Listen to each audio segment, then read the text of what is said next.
computer. Wonderful. Okay. We are talking about Celtic Saints, the mission to the north. Last week we went over the mission from Rome to the southeastern region of England. That's Augustine of Canterbury, Gregory the Great sending Augustine on a mission to Christianize the peoples of the southeastern region of England. We learned last week there are already Christians in the United Kingdom, in the western regions, in what we know as Wales, and Devon, Cornwall, that British kind of area there. There are also Christians in Ireland and in Scotland. We know that they exist. Sadly, they don't do a very good job of evangelizing. At least that's the propaganda line that Bede gives us, is that they don't do a good job of evangelizing the East. And so you've got sort of an empty pocket, the eastern regions of England, all the way up to the north country, which are populated by Anglo-Saxon pagans. So when Gregory sends Augustine to Canterbury, the idea is that the faith will begin to spread from the southeast everywhere. And again, the church is still in contact with these British Christians. They're still very much aware that the British Christians are there. It's just, it's kind of like, well, we've got a new thing coming that is hopefully going to do a better job at evangelizing than y'all had done previously. So that's a very, very brief overview of what we covered last week. Yeah. The Celtic Christian was there. They were living in the eastern part of England. Possibly. I mean, that's the propaganda that Bede gives us is that they weren't good evangelists. It's not entirely fair. There was a surviving Christian church in Wales, in Ireland, in Scotland. It's just it didn't do the job that Bede thought that they should have done. And Bede is our main source of information for this time period. And well, and the Anglo-Saxons kind of pushed them out. But well, big deal. I shouldn't, that shouldn't stop you from evangelizing everybody. So 597, when Augustine's mission arrives in Canterbury. And so really the sort of the time period that we're picking up on now is in the 615-20 era and on through. So we're going to kind of get to the point where Christianity really does begin to spread up to the north. So we're talking about the mission to the north. Now, the main player in the mission to the north is a guy named Paulinus. And the way that he gets his sort of start is that Augustine of Canterbury dies. His successor was a guy by the name of Laurentius. Laurentius has some problems where he is, because once the king of Kent dies, there's a sort of reversion to paganism.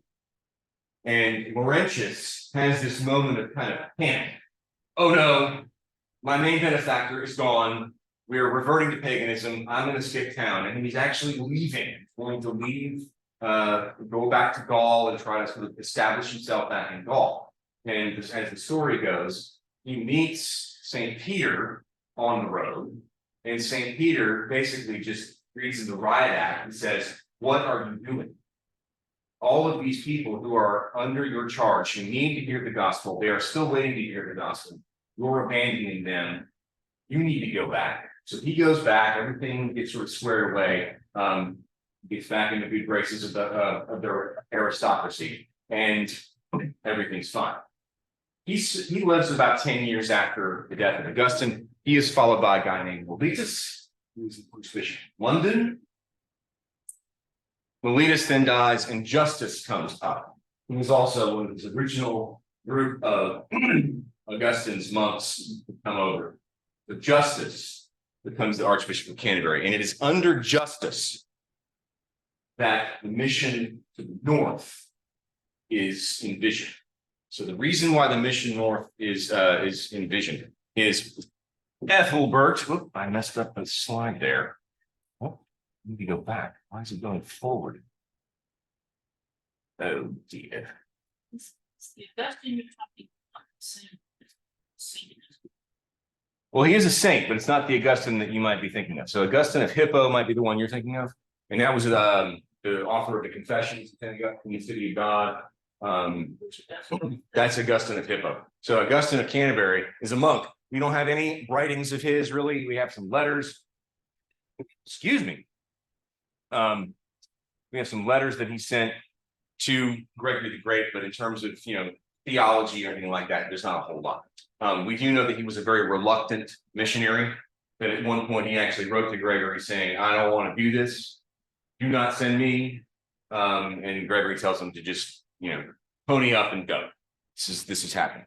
So King Ethelbert, who's the king in Kent, that the original mission from Augustine goes and settles in Ethelbert's court. His daughter is named Ethelberga.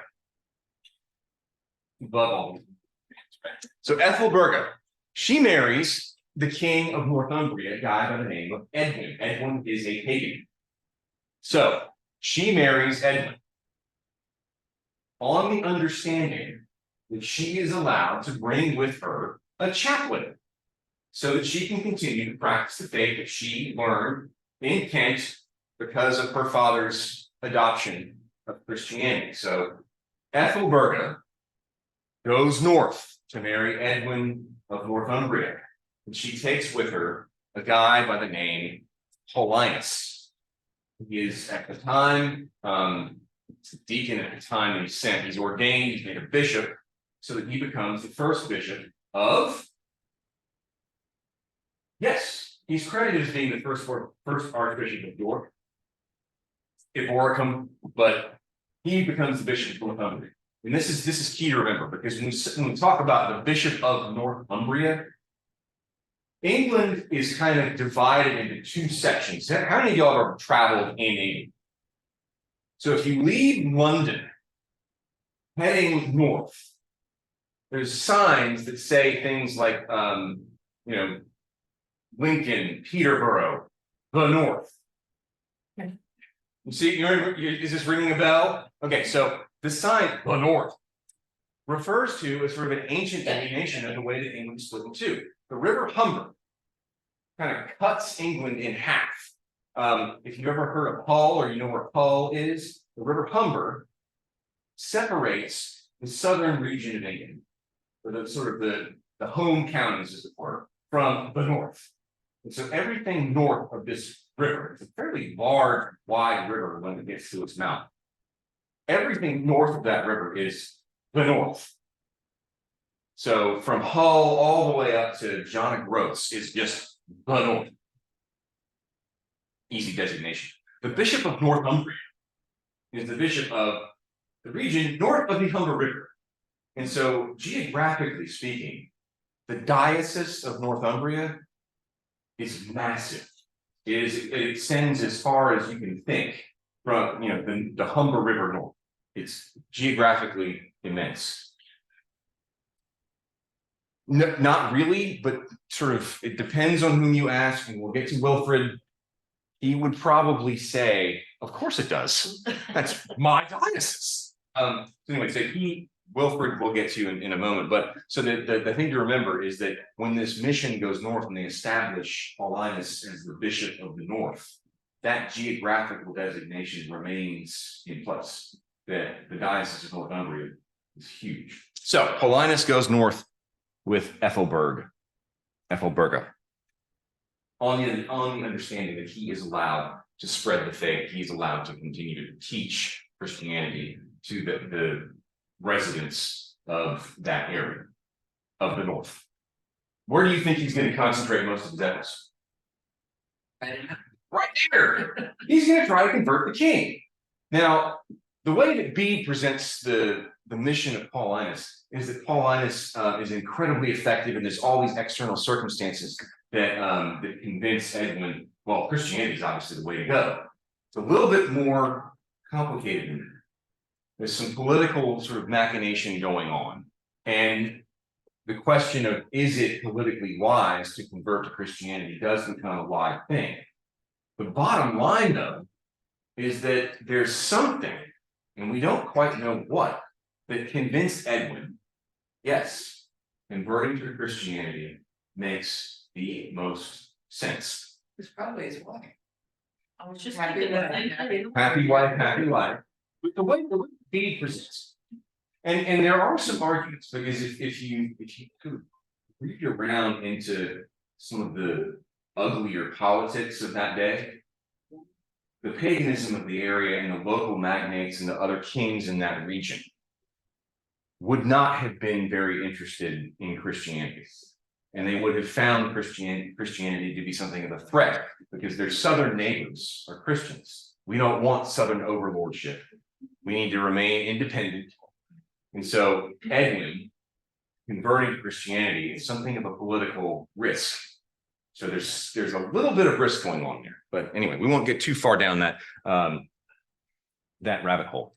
But I brought this up last week, and I think it's worth bringing up again, because Edwin, over time, he doesn't just kind of convert immediately. It takes him years. And over time, he begins to get convinced that actually Christianity makes sense. And the way that Bede writes the story, Edwin is at the sort of crisis point. He has to make a decision. He's kind of convinced that Christianity is the way to go, but he doesn't want to make the move yet, because he doesn't know whether his aristocracy, his thanes, are going to turn on him if he adopts this new thing. And so he has this kind of long series of conversations with his higher ups, his magnates, and he asks them, "What do you think?" And the bottom line of that conference, and this is one of the more famous presentations of how a king gets converted. One of his nobles says this: "The present life of man upon earth, O king, seems to me, in comparison with that time which is unknown to us, like the swift flight of a sparrow through the house wherein you sit at supper in winter, with your ealdormen and thanes, while the fire blazes in the midst and the hall is warmed, but the wintry storms of rain or snow are raging abroad. The sparrow flying in at one door and immediately out at another, whilst he is within is safe from the wintry tempest, but after a short space of fair weather, he immediately vanishes out of your sight, passing from winter into winter again. So this life of man appears for a little while, but of what is to follow or what went before, we know nothing at all. If therefore this new doctrine tells us something more certain, it seems justly to deserve to be followed." So that's the rationale that this magnate gives to the king about why they should convert to Christianity in Edwin's kingdom. And that reasoning, that reckoning is dead. Now, I find this fascinating for a number of reasons. Where did Bede get this source? Is it oral tradition? Was it recorded at the time? We don't quite know. But let's just say, for the sake of argument, that it's a live story at the time that Bede is writing. This is about an event that happens roughly 100 years before. What does it tell us about the kind of thinking that might be going on in the pagan mindset at this time? They're dissatisfied with the status quo. Fair enough.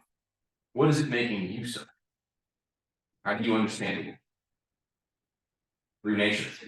You're observing life around you, and you're seeing something that's relatively commonplace, a bird flying in and out of a hut.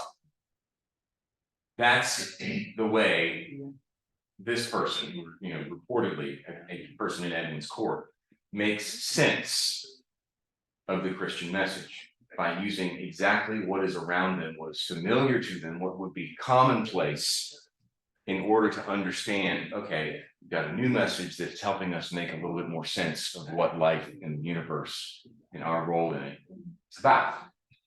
So again, this sort of the attention to detail and the willingness or the ability to pick up on what life around us might be saying to us.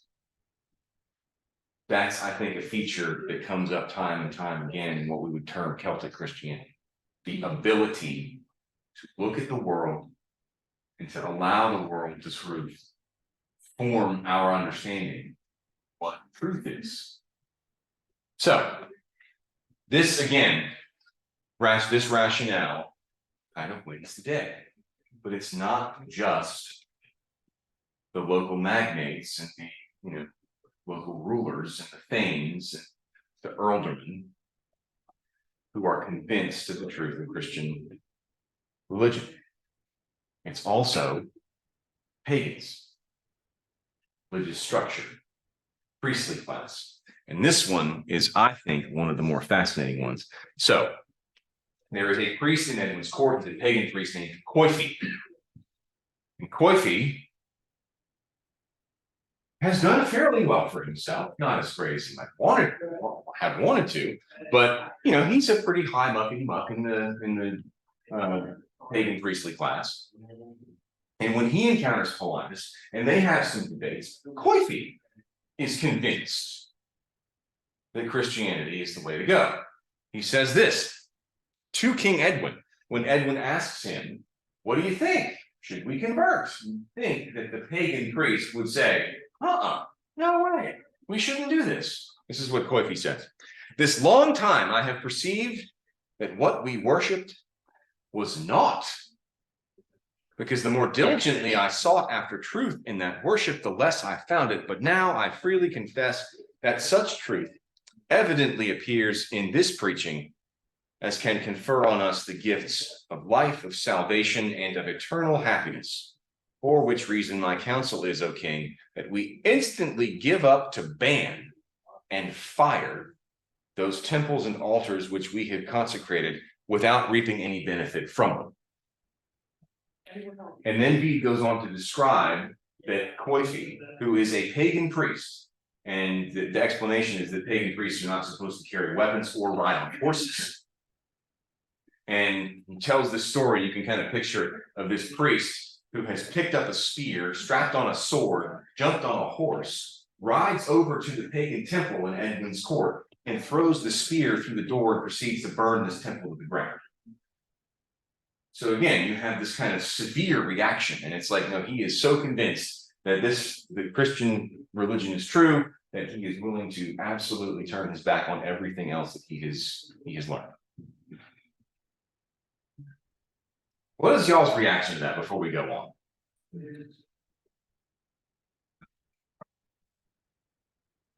I mean, a lot of what Bede is telling is propaganda, yes. But again, we have little reason to believe that that particular record is inaccurate, because traces of paganism in that era at that time archaeologically just sort of vanish. They disappear. And so most historians go, well, if there was religion at the time that Christianity showed up in the north of England, it very, very rapidly fades away. And this story kind of tells a little bit about possibly why it so quickly fades away. Is that even the priestly classes, even the religious professions say, it makes more sense to do the other thing. And they quickly shift over. So These pagan good.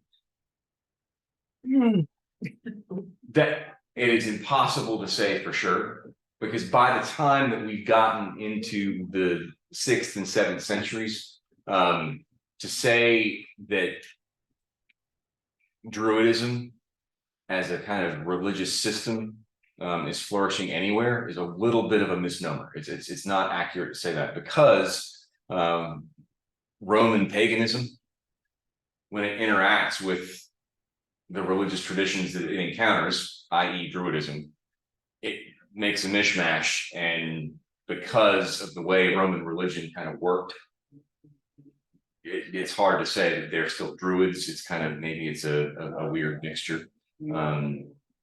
So yeah, I don't know is the short answer. So Christianity did the same thing. yes. They would measure. Yes.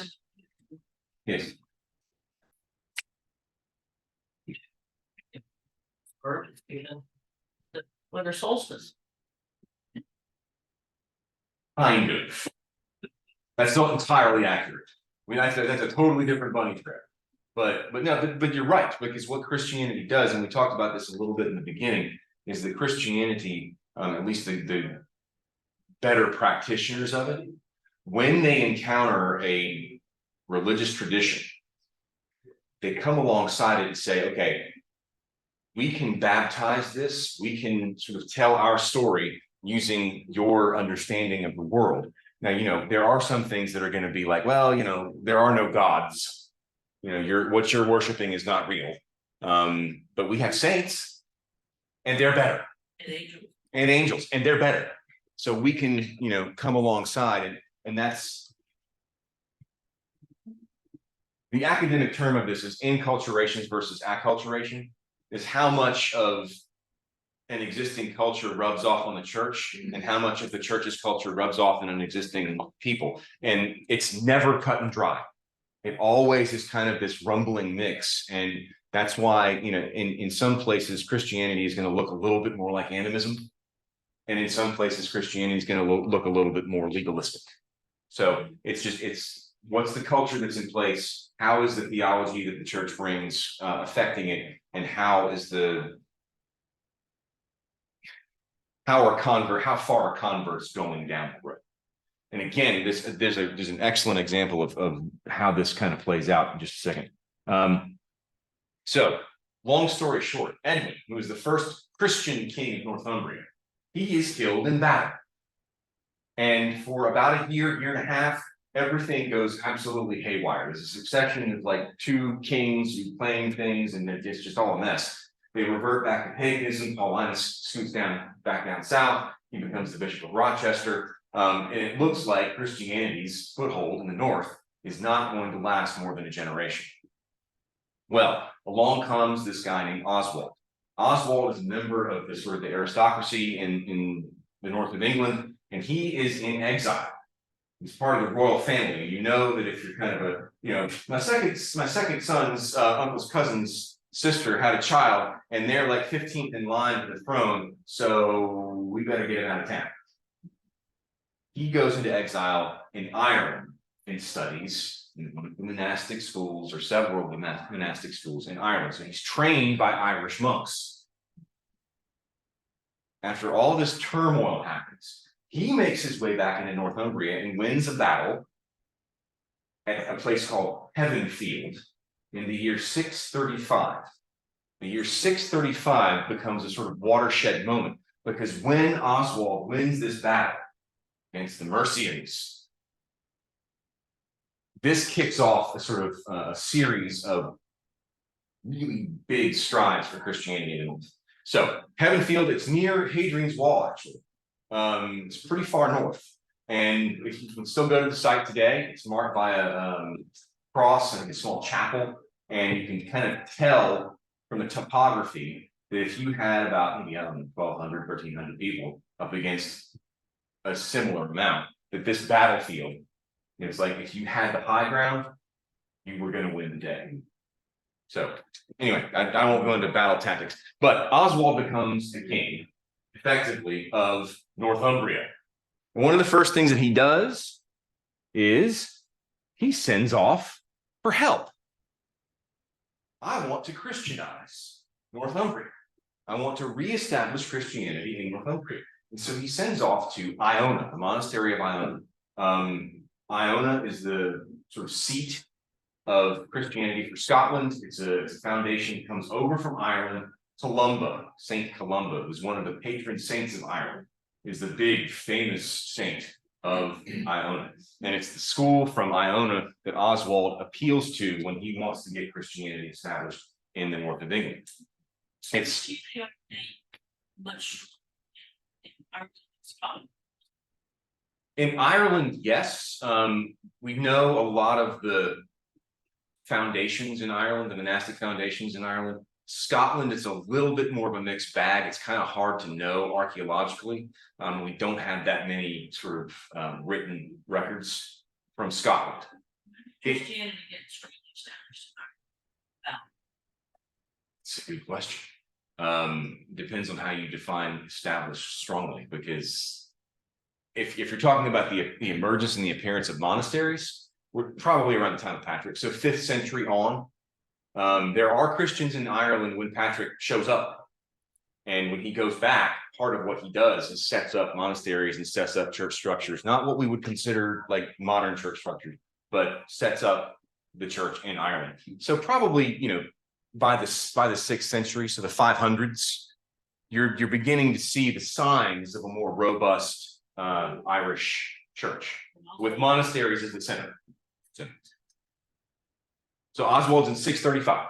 So, about 150 years after it's really it's beginning to get set, Oswald comes along and he appeals to Iona, which becomes a massive, it's not massive, but a very important center of learning in the north. It's off the western coast of Scotland. If you know where the Isle of Mull is, to get to Iona is a day trip.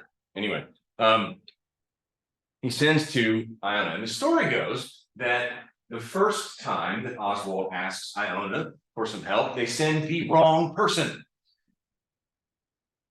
And this is important because evangelism is not just this sort of straight line, like, oh, here come the Christians, it's all going to work. This monk from Iona comes, we don't know the name, but he never tells us the name. The story goes that this monk is incredibly harsh.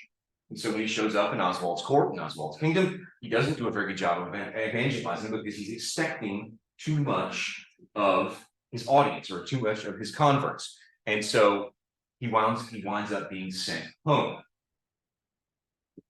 Before he's sent home, there is a conference that Oswald calls, at which this monk named Aidan is present. And Aidan says this to the guy who's not doing a very good job.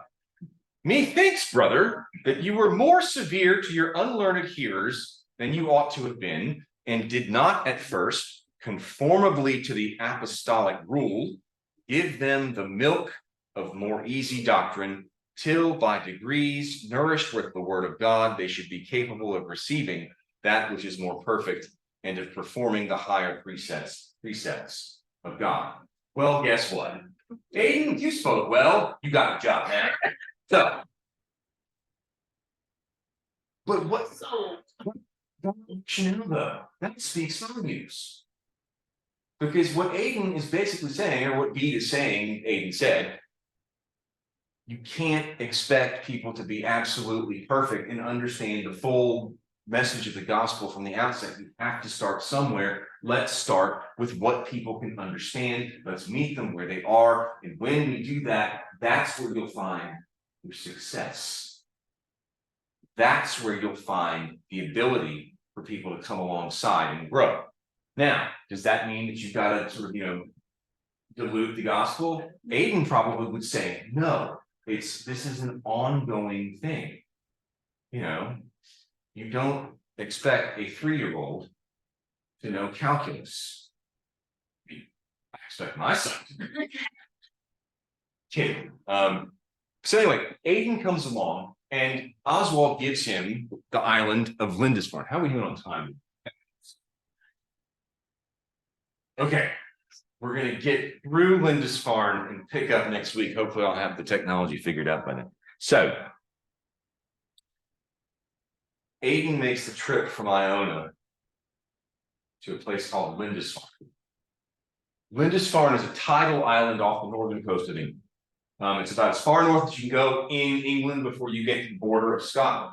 And it is, when I say a tidal island, what that means is when the tide is in, the tide is high, it is inaccessible to the mainland. And when the tide is low, you can walk across the sand flats and access the island as normal.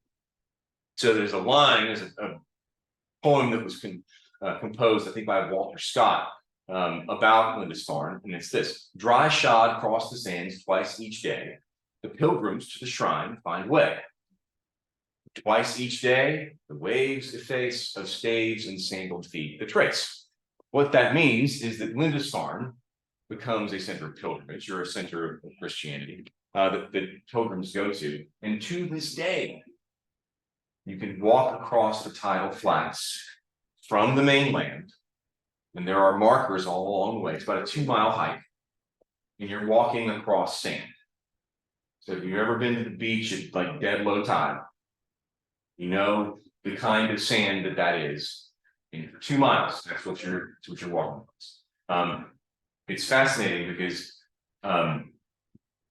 even to this day, in spite of the fact that we have an excellent way of predicting when the tide is going to be too high to cross over the causeway.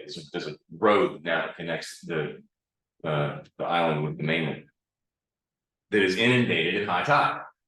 And in spite of the fact that we have the ability to know when the tide is going to be too high to go, every year, dozens of cars try to beat the incoming tide and fail.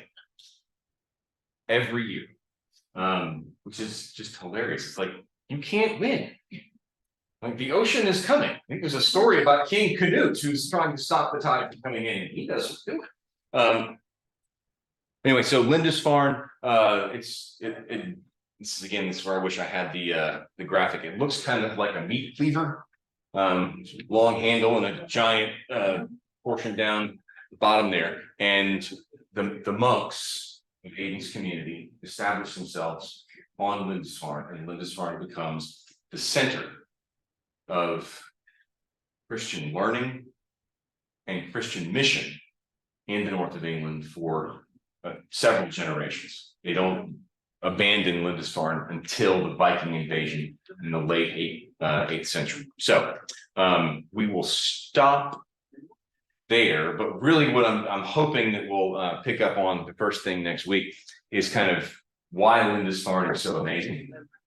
Because one, folks that are going to the pilgrimage trip are going to be going to Lindisfarne, but also because it is pristine, and if you've never had a chance to go to Lindisfarne, go. And if you've never seen pictures of Lindisfarne, check them out. Get to know this island, because it is the base from which the faith in the north of England spreads. Within a generation, it is a hub. Anyway, questions? And we went through a lot of information in a very short period of time. So, yes, Sarah.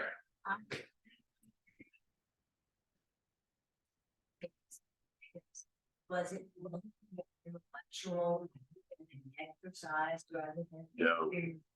No, in fact, one of the things, and I should have shared the story. So one of the things that Bede tells us, and we can only imagine that this comes from somehow Edwin's own records, or his own accounts, is that he actually has an experience before he's converted, while he's on the run from a pagan king, where he experiences a sense of being protected by God, or just being protected.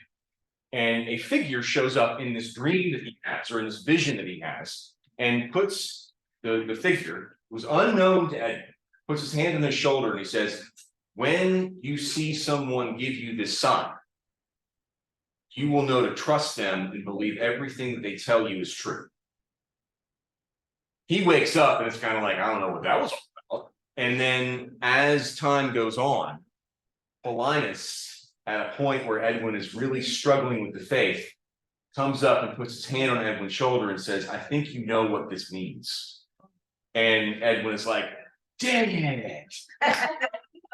Okay, now I've got to get my things together and figure out whether or not they're going to accept this. And so there is some degree of personal conversion that transcends politics and goes far beyond just a kind of intellectual acceptance of a series of propositions. It's no, I've had an experience that has moved me so deeply and has convinced me so thoroughly that this is true. I can't ignore it. So, and again, we'll get into a little bit more of that, because some of the visions and the experiences of life, they're not intellectual things, not head stuff. Yep. All right, thanks, y'all.